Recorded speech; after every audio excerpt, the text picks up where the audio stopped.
Hello ಆತ್ಮೀಯ ವೀಕ್ಷಕರೇ, ನಾನು doctor Chandrashekar Sarja, lifestyle physician, Sparsh integrated medical centre, Chikkamagaluru ಮತ್ತು ಬೆಂಗಳೂರು. ವೀಕ್ಷಕರೇ, ನಾವು ಇವತ್ತು ಕೆಲವು ಡಿಫಿಷಿಯನ್ಸೀಸ್ ಬಗ್ಗೆ ಮಾತಾಡ್ತಾ ಇದ್ವಿ ಹಿಂದಿನ ಸಂಚಿಕೆಯಲ್ಲೂ ಕೂಡ. ಇವತ್ತು ಕೂಡ ಇನ್ನೊಂದು ಬಹಳ ಮುಖ್ಯವಾಗಿರುವಂತಹ ಒಂದು ವೈಟಮಿನ್ ಅಂತ ಹೇಳಿದ್ರೆ ಅದು ವೈಟಮಿನ್ B12 ಡೆಫಿಷಿಯನ್ಸಿ. ಇದು ಕೂಡ ವೀಕ್ಷಕರೇ 47% ಜನ ನಮ್ಮ ದೇಶದಲ್ಲಿ ವೈಟಮಿನ್ B12 ಡೆಫಿಷಿಯಂಟ್ ಅಂತ ಹೇಳ್ಬಿಟ್ಟು ಒಂದು ವೈಜ್ಞಾನಿಕ ಒಂದು ಸ್ಟಡಿ ಹೇಳುತ್ತೆ. ವೀಕ್ಷಕರೇ, ನಮ್ಮ ಕೆಂಪು ರಕ್ತಗಳು ಸರಿಯಾಗಬೇಕು, ನರಮಂಡಗಳು ಸರಿಯಾಗಿ ಕೆಲಸ ಮಾಡಬೇಕು, ನಮ್ಮ DNA ಸಿಂಥಸಿಸ್ ಸರಿಯಾಗಿ ಆಗಬೇಕು, ನಮ್ಮ ಬ್ರೈನ್ ಫಂಕ್ಷನಿಂಗ್ ಸರಿಯಾಗಿ ಆಗಬೇಕು, ನಮ್ಮ ದೇಹದಲ್ಲಿ ರಕ್ತ ಸಂಚಾರ ಸರಿಯಾಗಿ ಆಗಬೇಕು ಅಂತ ಹೇಳಿದ್ರೆ ಈ ವೈಟಮಿನ್ B12 ಅನ್ನೋ ಒಂದು ವೈಟಮಿನ್ ನಮ್ಮ ದೇಹದಲ್ಲಿ ಅತ್ಯವಶ್ಯಕ ರೇಂಜ್ ನಲ್ಲಿ ಇರಬೇಕು. ನಾರ್ಮಲಿ 200ರಿಂದ 900 ತನಕ ಇರುವಂತಹ ಒಂದು ವೈಟಮಿನ್ B12 ಲೆವೆಲ್ಸ್ 150 ಲೆವೆಲ್ಸ್ ಗಿಂತ ಕಡಿಮೆ ಬಂತು ಅಂತ ಹೇಳಿದ್ರೆ ಅದು ವೈಟಮಿನ್ B12 ಡೆಫಿಷಿಯನ್ಸಿ ಅಂತ ಹೇಳ್ತಾರೆ. ನೋಡಿ, ಸುಮಾರು ಜನರಲ್ಲಿ ಕೈ ಕಾಲಲ್ಲಿ ಜೋಮ್ ಬರುವಂಥದ್ದು, ಉರಿ ಬರುವಂಥದ್ದು, ಪಾದದಲ್ಲಿ ಉರಿ ಬರುವಂಥದ್ದು, ಸಣ್ಣ ಒಂದು ದೇಹದಲ್ಲಿ ಇರುವೆ ಓಡಾಡ್ದಂಗೆ ಆಗೋದು, ಒಂಥರ ಬೇರೆ ಸೆನ್ಸೇಷನ್ ಉಂಟಾಗೋದು, ನರಗಳು ವೀಕ್ ಆಗ್ತಿದೆ ಅಂತ ಅರ್ಥ. ಈ ನರಗಳು ವೀಕ್ ಆಗ್ಲಿಕ್ಕೆ ಮೊದಲನೇ ಮತ್ತು ಮುಖ್ಯ ಕಾರಣ ಅಂತ ನೀವು ಡಾಕ್ಟರ್ಗಳಿಗೆ ಹೇಳಿದಾಗ ಫಸ್ಟ್ ನಿಮ್ಮ ವಿಟಮಿನ್ B12 ಚೆಕ್ ಮಾಡಿಸಿ ಅಂತ ಹೇಳ್ತಾರೆ. ಕೆಲವು ಸಪ್ಲಿಮೆಂಟೇಷನ್ ಕೊಡ್ತಾರೆ. ನೀವು ವೈಟಮಿನ್ B12 ತಗೊಳ್ತೀರಾ, ಇಲ್ಲ ಅಂತಲ್ಲ. ಕೆಲವರಲ್ಲಿ ಸುಮಾರು ಜನಕ್ಕೆ ಈ ವೈಟಮಿನ್ B12 ಸಪ್ಲಿಮೆಂಟ್ಸ್ ತಗೊಂಡ್ರು ಕೂಡ ನಮ್ಮ ದೇಹಕ್ಕೆ ಅದು ಒಗ್ಕೊಳ್ಳಲ್ಲ, ಅವ್ರ ವೈಟಮಿನ್ B12 ಜಾಸ್ತಿ ಆಗಲ್ಲ. ಇದಕ್ಕೆ ಯಾಕೆ? ಎಷ್ಟೇ ತಗೊಂಡ್ರು ಕೂಡ ಅವರ ಸಿಂಪ್ಟಮ್ಸ್ ನಲ್ಲಿ ಯಾವುದೇ ರೀತಿಯ ಒಂದು ವ್ಯತ್ಯಾಸ ಕಂಡು ಬರಲ್ಲ. ನಾನು ಸುಮಾರು ಜನ ಹೇಳ್ತಾರೆ, ಸರ್ ನಾನು ವೈಟಮಿನ್ B12 ತಗೊಳ್ತಾನೆ ಇದೀನಿ ಒಂದು 6 ತಿಂಗಳಿಂದ, ಆದ್ರೂ ಕೂಡ ನನ್ನ ಕೈ ಕಾಲು ಪಾದದ ಊರಿ, ಕಾಲು ಜೋಮು ಅದು ಕಡಿಮೆ ಆಗ್ತಾ ಇಲ್ಲ ಅಂತ ಹೇಳ್ತಾರೆ. ಇದು ಯಾಕೆ ಏನು ಅಂತ ವೈಜ್ಞಾನಿಕ ಒಂದು ವಿವರಣೆನ ನಾನು ಕೊನೆ ಕೊಡ್ತಾ ಹೋಗ್ತೀನಿ. ಅದಕ್ಕಿಂತ ಮುಂಚೆ ಈ ವೈಟಮಿನ್ B12 ಇನ್ನೂ ಸ್ವಲ್ಪ ಸ್ವಾರಸ್ಯಕರ ಸಂಗತಿಗಳನ್ನ ಹೇಳ್ತೀನಿ ನಾನು. ವೀಕ್ಷಕರೇ, ಈ ವೈಟಮಿನ್ B12 ಅನ್ನೋದು ಆಕ್ಚುಲಿ ನಮ್ಮ ದೇಹನೇ ಉತ್ಪಾದನೆ ಮಾಡುತ್ತೆ. ಆದರೆ ನಾವು ಉತ್ಪಾದನೆ ಮಾಡೋದಲ್ಲ, ನಮ್ಮ ಬ್ಯಾಕ್ಟೀರಿಯಾಗಳು ಉತ್ಪಾದನೆ ಮಾಡೋದು. ನಮ್ಮ ಹೆಲ್ತಿ ಗಟ್ ಬ್ಯಾಕ್ಟೀರಿಯಲ್ ಸ್ಟ್ರೈನ್ಸ್ ಏನಿರುತ್ತೋ ನಮ್ಮ ಕರ್ಡ್ನಲ್ಲಿ ಅದು ಉತ್ಪಾದನೆ ಮಾಡೋದೇ ವೈಟಮಿನ್ B12 ನ. ನೋಡಿ ವೀಕ್ಷಕರೇ, ಹಿಂದೆ ಎಲ್ಲ ಹಾಲು ಕುಡಿದ್ರು. ವೆಜಿಟೇರಿಯನ್ಸ್ಗೆ ತುಂಬಾ ಕಡಿಮೆ ಸೋರ್ಸಸ್ ಹಾಲು ಮತ್ತು ಫರ್ಮೆಂಟೆಡ್ ಫುಡ್ಸ್, ಮೊಸರು, ಬೆಣ್ಣೆ, ತುಪ್ಪ, ಈ ಚೀಸು, ಇಡ್ಲಿ, ದೋಸಾ, ಡೋಕ್ಲಾ ಈ ತರದಲ್ಲೆಲ್ಲ ಜಾಸ್ತಿ ಒಂದು ವೈಟಮಿನ್ B12 ಸಿಗುತ್ತೆ. ನಾನ್ ವೆಜಿಟೇರಿಯನ್ ಸೋರ್ಸಸ್ ಅಲ್ಲಿ ಜಾಸ್ತಿನೇ ಇರುತ್ತೆ ಹಂಗೆ ನೋಡಕ್ ಹೋದ್ರೆ. ಆದ್ರೆ ವೆಜ್ ಸೋರ್ಸಸ್ ಅಲ್ಲಿ ತುಂಬಾ ಕಡಿಮೆ. ಅದು ಕೂಡ ಈ ಫರ್ಮೆಂಟೆಡ್ ಅಂತ ಹೇಳಿದ್ರೆ ಈ ಬ್ಯಾಕ್ಟೀರಿಯಲ್ ಆಕ್ಷನ್ ಇಂದ ಉಂಟಾಗಿರುವಂತಹ ಆಹಾರಗಳನ್ನ ಸೇವಿಸಿದ್ರೆ ಆಗುತ್ತೆ. ಅಂದ್ರೆ ಸುಮಾರು ಜನಕ್ಕೆ ನೋಡಿ, ಈ ವೈಟಮಿನ್ B12 ಎಷ್ಟೇ ನೀವು ತಗೊಳ್ತಾ ಹೋದ್ರು ಕೂಡ, ಸಪ್ಲಿಮೆಂಟ್ಸ್ ತಗೊಂಡ್ರು ಯಾಕೆ ಜಾಸ್ತಿ ಆಗಲ್ಲ ಅಂತ ಹೇಳಿದ್ರೆ ಈ ಒಂದು ಗಟ್ ಬ್ಯಾಕ್ಟೀರಿಯಾಗಳು, ಸರಿಯಾದ ಗಟ್ ಬ್ಯಾಕ್ಟೀರಿಯಾಗಳು ಸರಿಯಾಗಿ ಜಾಗದಲ್ಲಿ ಇಲ್ಲದಲ್ಲಿರೋದೇ ಒಂದು ಕಾರಣ. ಸುಮಾರು ಜನಕ್ಕೆ ಹೈಪೋಅಸಿಡಿಟಿ ಮತ್ತು ಗ್ಯಾಸ್ಟ್ರೈಟಿಸ್ ಪ್ರಾಬ್ಲಮ್ ಇರುತ್ತೆ, ಈ ಅಜೀರ್ಣದ ಸಮಸ್ಯೆ ಇರುತ್ತೆ, ಹೊಟ್ಟೆ ಉಬ್ಬರಿಸ್ತಾ ಇರುತ್ತೆ, ಸರಿಯಾಗಿ ಫುಡ್ ಡೈಜೆಸ್ಟ್ ಆಗ್ತಾ ಇರಲ್ಲ. ಇಂಥವ್ರಲ್ಲಿ ಈ ವೈಟಮಿನ್ B12 ಎಷ್ಟೇ ಸಪ್ಲಿಮೆಂಟ್ಸ್ ತಗೊಂಡ್ರು ಕೂಡ ಯೂಸ್ ಆಗಲ್ಲ. ಯಾಕಂತ ಹೇಳಿದ್ರೆ ನಮ್ಮ ದೇಹದಲ್ಲಿ ವೈಟಮಿನ್ B12 ನ ಪ್ರೊಡ್ಯೂಸ್ ಮಾಡಬೇಕು ಅಂತ ಹೇಳಿದ್ರೆ ಒಂದು ಫ್ಯಾಕ್ಟರ್ ಆಗಿ ಹೈಡ್ರೋಕ್ಲೋರಿಕ್ ಆಸಿಡ್ ಕಡಿಮೆ ಕೆಲಸ ಮಾಡುತ್ತೆ. ಕೆಲವರಲ್ಲಿ ಈ ಹೈಡ್ರೋಕ್ಲೋರಿಕ್ ಆಸಿಡ್ ಹೈಪೋ ಅಸಿಡಿಟಿ ಆಗಿರುತ್ತೆ.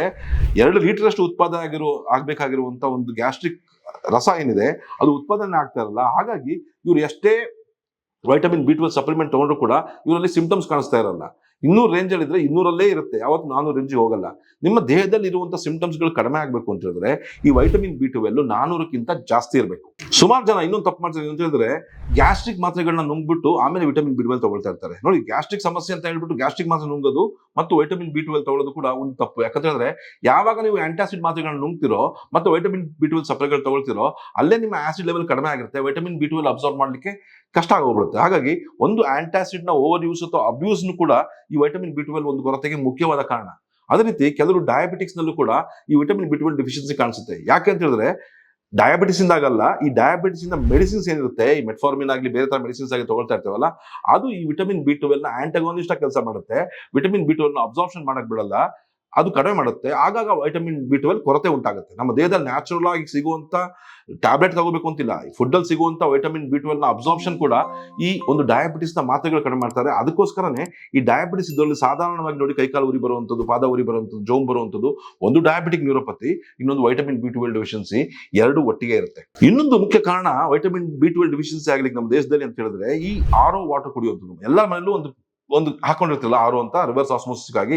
ಅದ್ರಲ್ಲಿ ಒಂದು ಪ್ರಾಬ್ಲಮ್ ಅಂತಂದ್ರೆ ಈ ರಿವರ್ಸ್ ಆಸ್ಮೋಸಿಸ್ ಆಗಿರುವಂತ ನೀರಿನಲ್ಲಿ ಕೋಬಾಲ್ಟ್ ಅನ್ನೋ ಒಂದು ಅಂಶ ಏನಿರುತ್ತೆ, ನಮ್ಮ ನೀರಿನಲ್ಲಿ ಸಾಧಾರಣವಾಗಿ ಕೋಬಾಲ್ಟ್ ಅಂಶ ಇರುತ್ತೆ. ಇದು ಮಿಥೈಲ್ ಕೋಬಾಲಮೈನ್ ಅಥವಾ ವೈಟಮಿನ್ B12 ಇನ್ನೊಂದು ಹೆಸರು ಮಿಥೈಲ್ ಕೋಬಾಲಮೈನ್. ಈ ಕೋಬಾಲಮೈನ್ ನ ಕೋಬಾಲ್ಟ್ ನ ಅಬ್ಸಾರ್ಬ್ ಆಗ್ಬಿಡಲ್ಲ, ನಮ್ಮ ದೇಹಕ್ಕೆ RO ಮಿನರಲೈಸ್ಡ್ ವಾಟರ್ ಹೋಗ್ತಾ ಇರುತ್ತೆ, ಡಿಮಿನರಲೈಸ್ಡ್ ವಾಟರ್ ಹೋಗ್ತಾ ಇರುತ್ತೆ. ಅವಾಗ ಏನಾಗುತ್ತೆ ಅಂತ ಹೇಳಿದ್ರೆ ವೈಟಮಿನ್ B12 ಉತ್ಪಾದನೆ ಆಗ್ಲಿಕ್ಕೆ ರಾ ಮೆಟೀರಿಯಲ್ ಸಿಗಲ್ಲ.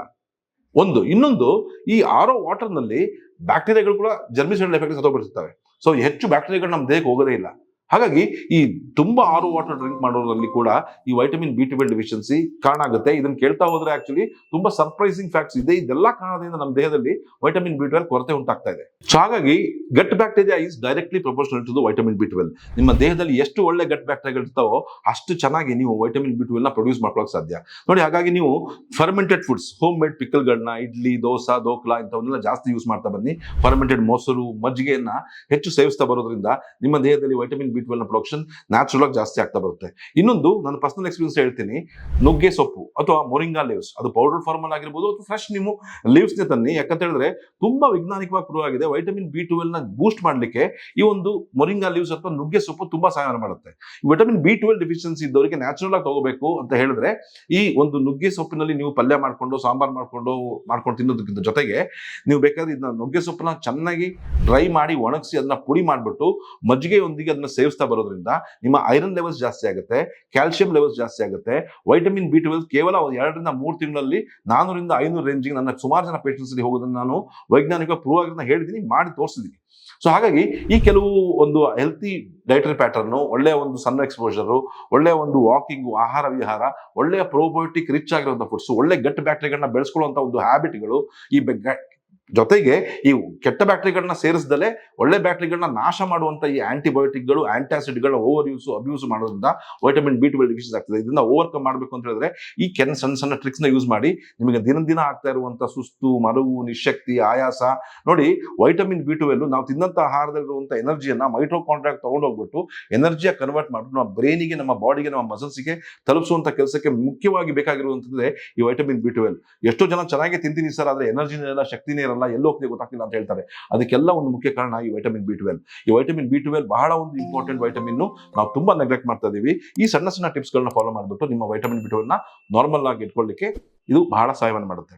ನಿಮ್ಗೆ ಯಾವುದೇ ರೀತಿಯ ಈ ವೈಟಮಿನ್ B12 ಬಗ್ಗೆ ಡೌಟ್ ಇದ್ರೆ ನನ್ನ ಕಾಮೆಂಟ್ ಬಾಕ್ಸ್ ಅಲ್ಲಿ ಖಂಡಿತವಾಗ್ಲೂ ಕ್ವಶನ್ಗಳನ್ನ ಕೇಳಿ, ನಾನು ಉತ್ತರ ಮಾಡಲಿಕ್ಕೆ ಪ್ರಯತ್ನ ಮಾಡ್ತೇನೆ. ಇಲ್ಲ ಅಂದ್ರೆ ನಾನು ನೆಕ್ಸ್ಟ್ ಯಾವಾಗ ಲೈವ್ ಪ್ರೋಗ್ರಾಮ್ ಬರ್ತೀನೋ ಅವಾಗ ನಿಮ್ಮ ಒಂದು ಸಂಶಯಗಳನ್ನ ನಾನು ಪರಿಹರಿಸಲಿಕ್ಕೆ ಪ್ರಯತ್ನ ಮಾಡ್ತೇನೆ. ಇದೇ ತರ ಮತ್ತೊಂದು ವಿಡಿಯೋ ಒಂದಿಗೆ ನಿಮ್ಮನ್ನ ಭೇಟಿ ಆಗ್ತೇನೆ. ಅಲ್ಲಿವರೆಗೂ ನಮಸ್ಕಾರ.